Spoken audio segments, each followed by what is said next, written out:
এবার ঢাকাবাসীর ঘাড়ে নিঃশ্বাস ফেলছে ভয়ঙ্কর সাপ রাসেল ভাইপার।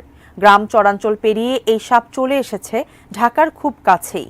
যে রাসেল ভাইপার এতদিন উপকূলীয় এলাকায় তাণ্ডব চালিয়েছে, সেই রাসেল ভাইপার ঢাকায় আসলো কিভাবে, জানাচ্ছেন সহকর্মী মোহাম্মদ সোহাগ বিশ্বাস।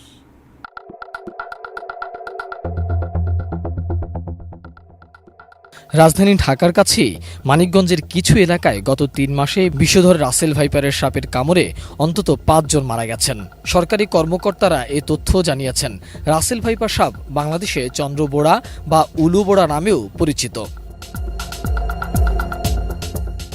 বাংলাদেশে যেসব সাপ দেখা যায় সেগুলোর মধ্যে এটি সবচেয়ে বিষাক্ত বলেই বিশেষজ্ঞরা বলে থাকেন। এর আগে ২০২১ সালে দেশের উত্তর পশ্চিমাঞ্চলের কয়েকটি এলাকায়, বিশেষ করে পদ্মা তীরবর্তী কয়েকটি জেলা ও চরাঞ্চলে এই সাপের কামড়ে ২ জন নিহত হয়েছেন, বেশ কয়েকজন আহত হয়েছেন। এই ঘটনা বেশ আলোচনা